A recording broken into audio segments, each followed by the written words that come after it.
All right. Thank you guys all for joining us back here again.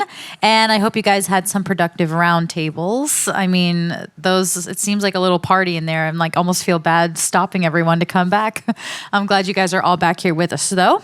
So we're going to continue the afternoon focusing on brand building, fun. In an era where authenticity is both valued and scrutinized, our panel will unpack the realities of brand storytelling. From learning key lessons from legacy brands to measuring the true impact of brand marketing, we'll explore when and how brand marketing becomes crucial for growth and the evolving role of founder-driven narratives. So I'll let you guys take it from here. Thanks, Stephanie. That was my line, all of that. Whoopsie. But if you are a founder or building a brand, I would say this should be the most valuable 30 minutes of your day, I hope. So I'm Shahla Karimi, 20 years D2C and e-commerce. I cut my teeth at Warner Music Group, the Obama campaign, and Code and Theory. The last 10 years I've spent scaling my own brand, and we are now a team of 10 women in Soho. We have 7-figure profit yearly, and in the last 6 months, we've opened up 100 doors doing wholesale. My business, on my website anyway, I sell engagement jewelry inspired by architecture, but my brand sells a redefinition of love and commitment. And as a mission, we are here to make marriages more egalitarian. And it's about two people coming together and making a decision together, not just someone waiting for the other person to come along and propose. So chat. Sure. My name's Chaitenya Razdan. Sorry that you have to listen to me for 30 minutes. Founder and CEO of Care+Wear, started the company 10 years ago after having loved ones diagnosed with cancer told to wear socks on their arms. Saw people wearing socks and thought that sucked, that there had to be something better. So started working with nurses and doctors to create a better sock. Today, our goal is to bring fashion in healthcare and outfit all 8+ billion people around the world with what you wear in and out of the hospital. And excited to be here. Hello, I'm Jessica. My past experience, about 15 years of advertising, so working internationally in the UK, in Italy, in Canada, in the US. Then I switched over to brands, so working at some legacy brands like Adidas, Scotch & Soda, Polaroid cameras. I'm now currently at Nolk, which is a D2C, sort of like Pattern. I don't know if you guys were here this morning. We're a multi-brand company where we have about 7 to, I think, 8 or 9 brands in the area of lifestyle, active lifestyle, fashion, and home decor, home goods.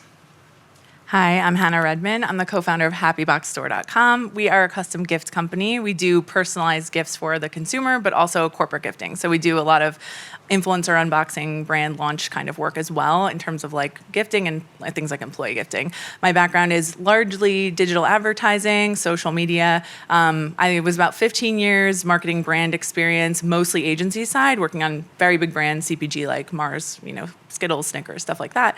And then I went on into the in-brand side and worked at Casper, leading digital social for a while. Cool. Thanks, guys. So this question is for Chat and Jessica.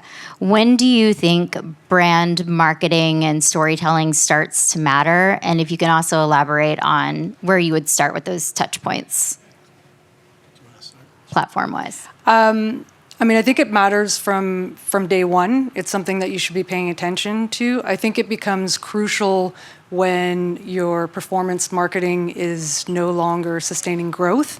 And there are some clear signals when to kind of evolve to more brand building. And it depends on the industry, on the company, but it could be from 3 to 5 million, and you're starting to see those signals. And you can look at revenue signals, if CAC is rising, if your revenue is plateauing, if you've got a strong kind of customer base. Those are areas areas when you know you can start to shift to more brand storytelling, more long-term brand building. There's also consumer behavior signals. So if your customers are starting to talk about you, if there's kind of organic growth there. Market signals. So if you see industry CAC starting to rise, also if you see your customers just sort of stagnating. And then the other one is internal. So if you have good data insights on your customer, you understand who they are and how to talk to them. Yeah, I should have gone first because then it would look like I'm original. I think at the end of the day, I think every company is about the brand that you're building and who you are. When you think about companies like Nike, I think most of us would argue that they don't have the best shoes anymore, but you think of them as the leader in footwear and athletics. And I think it's been important for us from day one to be super authentic and be all about the patient and the clinician and now even the staff members in the hospital. And I think that at the end of the day is what drives us when we think about returns on brand and does it make sense to keep investing in it? I think at the end of the day, organic traffic and word of mouth is super important for us, both from, we sell both D2C and B2B, just because we really love pain. And I think it's on both sides, right? It's building out the D2C side, but also on the B2B side and being able to have hospitals approach us and say, hey, we've heard great things about you. We want to work with you. And I think at the end of the day, that's what drives us every day is every single person of my team has a personal story for why they're here and the fact that they want to make a difference in the world. And I think for us, it's really important to convey that and to listen to our community and try and strengthen it and build it even more. You sort of answered my next question about about how are you measuring your brand marketing and what are you optimizing for. But I don't want her to steal your thunder again, so I'm going to let you add anything else if you need to, and then we'll hear from Jessica. Yeah, I mean, I think it's a lot of the similar things that we've already said in terms of traffic, makeup, demographics. I mean, all the usual suspects, I guess. I don't really have anything new to add, I guess. If I were to ask a doctor, what's your favorite brand, would you be up there? I don't talk to a lot of doctors. Yeah, I mean, I hope so. I don't know. It depends on what doctor you're talking to. Okay, I'm going to start. Everybody start. And then tell them. And yeah, if they don't know about us, tell them that they should. I think everyone's doing an amazing job, but obviously we think we're better. You are. Jessica, do you have anything to add? Well, I like the approach of, I don't know if you guys have heard of Les Binet and Peter Fields.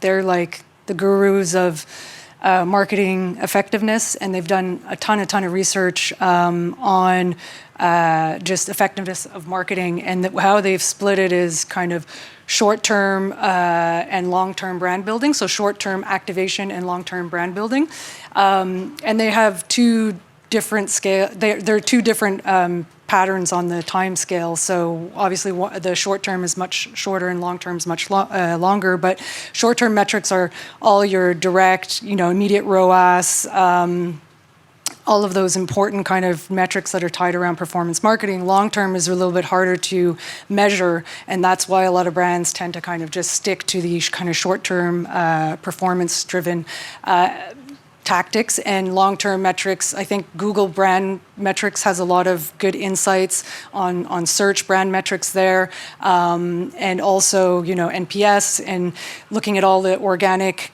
traffic, direct traffic, your social. So you can kind of compile your own list of metrics, which you think could give a good gauge between if your brand building activities and metrics are working. But it's a little bit longer. I'd say probably 1 to 2 to 3 years, whereas obviously the activation is much shorter, and they even go to say that you should split either your budget or your focus at 60-40. So 60% should be on brand building, and 40% should be on short-term activations. Cool. I like that stat.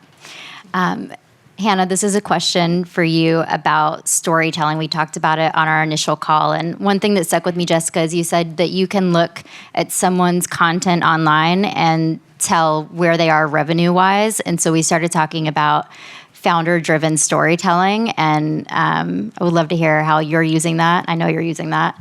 And then a little bit from you, Chat. Yeah, for us at Happy Box, we're at this stage. It's so funny because my experience is more, legacy brands, iconic brands, a very different world in marketing, a Snickers to a startup, a small business. So learned a lot from the big brands. But one of the things that we've really learned at Happy Box is that people really care about our story. People care about why we started. And it's so silly because I was so hesitant at first to put myself out there and talk about what really inspired us. What literally inspired our business was a breakup. Like my sister, who's in the audience, my co-founder, got dumped around Valentine's Day. And I wanted to, make her happy. We were states apart. There was no way to build a custom care package online. I thought it was nuts. You can customize a car online. Like, how could you not customize a care package? So that was the founding story. And then we grew, and then our backgrounds, our creative and marketing backgrounds kind of fueled the corporate side of our business. And then we became this go-to for brands to launch their products with us, and unboxings for influencers, all kinds of other gifting stuff. And what we realized, looking at the metrics, is the emails that performed the best, the social that performed the best was us talking about the breakup, us talking about the story, us talking about the sister dynamic. How do you run a company with your sister? And it's unbelievable that those are the most common questions we get are so personal. And so we really started to lean into that. This year, we're launching a podcast together about just what it's like to, what we say is you have to be a roach as an entrepreneur. You have to survive everything. So you'll see that coming. But and you'll see more of our faces. That's something that we've really leaned into this year and maybe a little back half of last year. It's uncomfortable, I'd say. I'm not a person that wants to be on TikTok necessarily, my face all the time. But people really do resonate with people and stories. And I think when I look back at my experience on some of the bigger brands, it's similar in that it's about emotion, it's about connection. And that's actually what we sell at Happy Box, right? We're not selling the product. We sell the experience of receiving something beautiful or something that meant something to, a moment. So I think for us, we're really leaning into founder content this year. And then we see obviously that being just a general trend. I think where it's interesting, if I were to go back to other experience, how do you do something authentic as a larger brand? A little trickier. I think for us, we can be scrappy because that we are scrappy, and that it is very authentic to be this scrappy and to tell our story. Although I think one of our challenges is I feel like we tell the story 1,000 times about the breakup, and it's funny, it still works. It's unbelievable. And what about you, Chat? Yeah, apparently I need to start talking about my breakups. No, all bad jokes aside, I think from day one, sharing the personal story was super important, and it's something that I'm candidly not used to doing. Normally a very private person. My friends make fun of me now because I repost all of our company's Instagram posts to my 5 followers. Zach is one of them, though, so he sees them every time. But always like and repost. Yeah, you only repost on LinkedIn because that's where I'm somewhat of an influencer. You ignore my Instagram. But all bad jokes aside, I kind of knew going in, I do not have the right background for this company. Former Goldman banker, Kearney consultant, so I like to tell everyone I add negative value to the company. And so being able to kind of show that, hey, I'm approachable, that I really believe that this was something important for us to create and do has been important from day one. And so sharing that personal story and personal journey has been super important. We started with cancer, and cancer is something a lot of people don't want to talk about, and a lot of people are not comfortable with talking. And the people that I created the company for actually weren't publicly sharing that they had cancer when we were creating the company. And so we would always, and still to this day, I say friends and family. I don't say actual names. And so there is a way to kind of say a bigger story without necessarily sharing the exact names or personality, I guess, of those people. But I think being able to provide storytelling is so important and so authentic to who we are as a brand, and something that I think we will always do regardless of the size of our company. I think one of the things we're really focused on this year and the next few years is not just amplifying our team stories, but our community stories, right? So customers, when they reach out to us and they share their story, and being able to magnify that. And so I think the beauty of like you talked about, when do you go from founder to company, I guess. And I think the beauty is as you grow, you still want to share the founder story, but you also want to share your team members' stories, your community stories. And I think that's something that we're going to always kind of cherish. And I think it's something that motivates us every day to try and help others and get to help amplify others and encourage them and empower them. I don't want you guys to stop sharing sister stories, though, no matter how big you get. And Jessica, so what is your opinion on storytelling with legacy brands? How do you do it? If you can't really do, or can you do founder-led still? At what point do you need to switch it over, and how do you do it? I think it just becomes part of your content pillars. So depending on what you want to engage and what kind of metrics you're going for. But yeah, it just becomes a pillar. I think legacy brands, what they do well are emotional consistency. So being able to connect deeper with the customer. So it's a stronger connection. So having worked at Adidas for 3 years, I mean, you could just see there's just like decades and decades of this, emotional connection based on association, based on winning, achievement, sports, and that just really makes it easier to connect with the customer. I think also product stories need context, so being able to connect your product with a human experience. So like at Polaroid cameras, it wasn't about the camera specs, it was really more about creating magic moments and instant memories. So again, it's really evoking that feeling, that kind of emotion that a customer can have. Yeah, and Hannah, what's your plan? What's the segue? Well, I think it's funny when you're talking about emotional connection. That's what the big legacy brands do so well, and they spend so much money identifying how do you connect, emotionally, how do you be very relevant and top of mind in those purchase moments. And that's where it gets tricky. And I think that's where it's true, like that kind of growth from the founder-led to those bigger kind of like legacy style marketing. It's how do you toe the line? Because the bigger brands need to be authentic. And I think the interesting part is like I felt like this when I worked more in social media specifically, is that we use the word influencer and everyone has like a picture of what an influencer is, but the influencer, like the way you see it, that's not the only influencer. Your employees are influencers. Like your consultants are influencers. Your customers are influencers. All of these people, like you were saying, they're different parts of they're different content pillars, different content channels. And I think we think so much about content channels being like what you would expect. It's like own channels, okay, earn channels, whatever. But like really thinking about those a little bit more strategically and a little bit more, like I guess the best example I could think of is employees. Employees, no matter what, like we do a lot of employee gifting campaigns. Our objective at HappyBox, because we're marketers by background, right, is when we do an employee gift, the goal is that employee unboxes that somewhere, right, to drive the employer brand. Now, that wasn't necessarily the goal of the HR person that hired us, but we're always thinking that because it's like, well, if we drive your employer brand, you're going to probably come back to us because your CEO is going to be so happy that all over LinkedIn, all your team was unboxing these amazing Employee Appreciation Day gifts. So I think really strategically thinking about the different influencers, whatever your industry is. It could be stakeholders, it could be employees, it could be the traditional influencer on social media. But I think that's where it gets interesting and where it blends. And I think that's how you start incrementally growing. It doesn't have to be this traditional channel necessarily. It's thinking about who has any influence, not just the influencer on Instagram. And I do hope you guys will do a reality show after your podcast. Maybe, we'll see. Long form content. It's what we're doing, right? So that brings us to the last question, and then we'll be open for Q&A.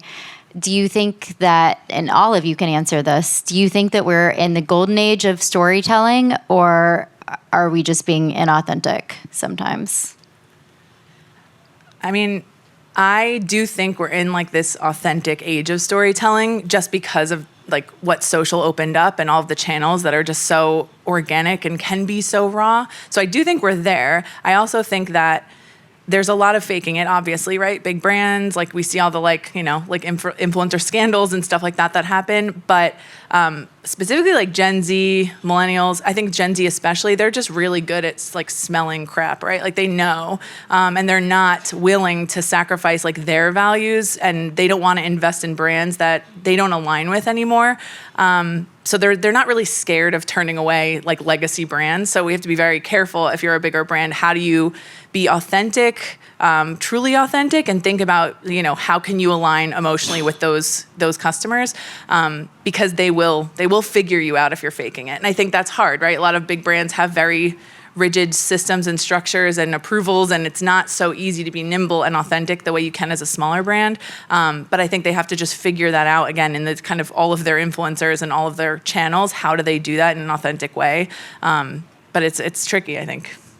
Yeah, I agree with you, and I think I'd say it's being strategically authentic, because of all of, you can just sniff out, you kind of know the brands that are faking it. It's there, and it's also become a bit of a formula. So, you know, how do you differentiate yourself? If you are going to go after this authentic content, how are you going to differentiate yourself from all the other brands that are following this formula? And that's where you just really need to be strategic with it. Yeah, I'm trying to think of something revolutionary that's different. I think at the end of the day, it is all about sharing your story. And I think it's, like you said, there's so many more channels, right? Like 20, 30, 40 years ago, there was no way that you would know what someone was doing in the time that they weren't in front of the camera or on a bulletin board. Whereas now, there's a 99.9% chance that someone else knows what you're doing at any time. Don't mean that to sound as terrible as it probably just did, but I think it's being authentic and being yourself. And like for us, we're all about openly sharing things. I make fun of myself. Like my friends call me a fashion CEO because we work with like Oscar de la Renta, the Notori company, some pretty amazing brands. I know nothing about fashion is the first thing I'll tell you. And so we kind of do it mockingly and do it with pride, right? And I think it's showing your authentic self is kind of how we at least think that we'll win. Well, now I'm going to steal Stephanie's thunder. I don't know where she is, but it is time for Q&A. You're right here? There you are, Stephanie. Awesome. All right, questions. And just wait for the mic to get to you before you say anything. Right there in the front. Yeah, with the hand up. There you are. Thank you. Thank you. You know, we were talking about a few legacy brands. You mentioned Skittles, you mentioned Adidas. Those brands had to take big shots because they didn't have the attribution and the opportunity to do what we can do now with paid. So they had to take a full page ad in the paper. They had to do a TV spot or a billboard. Are you worried that with all this data available now and this tweaks and optimizing, we're not taking enough big shots to build brand effectively? I mean, I think it's interesting. I don't know. I think this landscape just changes so much. It will always change. And I think the biggest thing I'd say is like in no world can you have like all your eggs in any one basket. So if you're relying only on email or only on social or only on one thing, I think that if you're a marketer today, you know you can't rely on that. You have to just continuously, I don't know, diversify and optimize.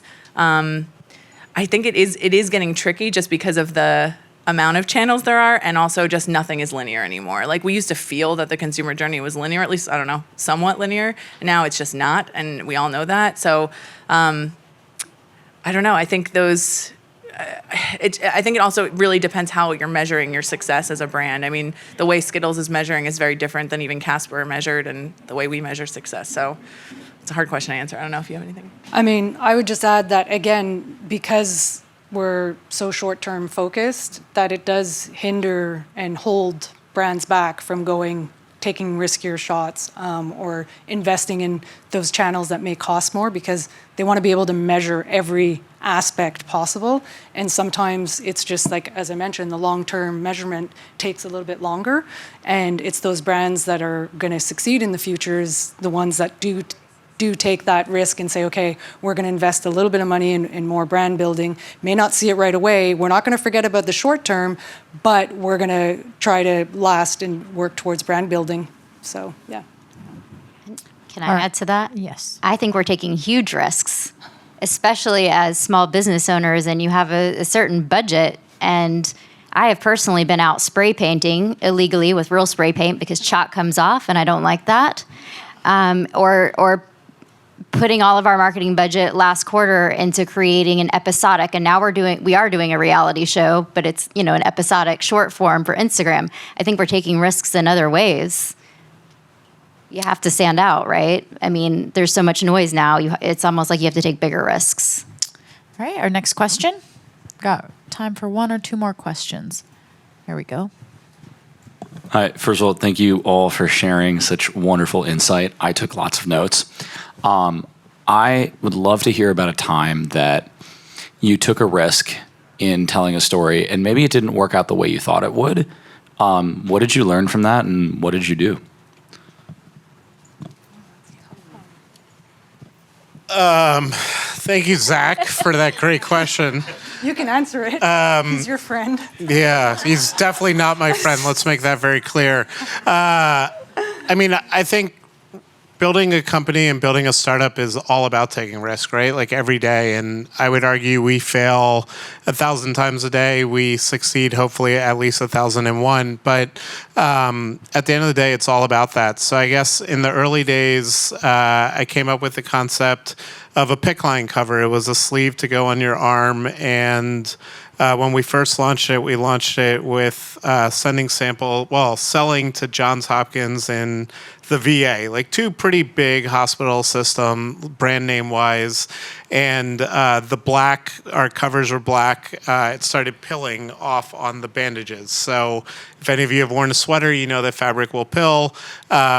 We didn't realize that we would wash it and then we would develop it and send it, and we didn't realize it would still pill.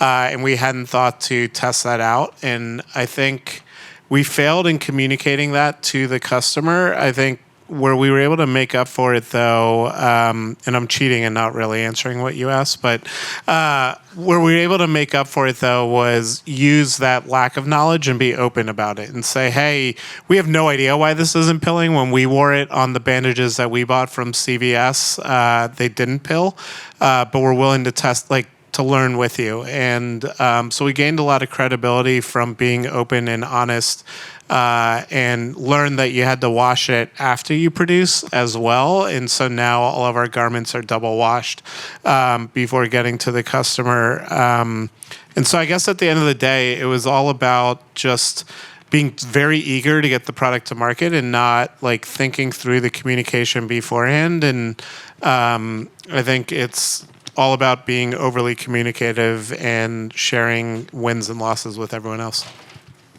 All right, any more questions? Okay, if not, big round of applause for our panelists. Thank you so much for that information. We are going to have our next panel starting in just a few minutes, branding versus performance. So you guys can stick around in here or you guys can visit the other room. But I'll see you back in about 5 minutes.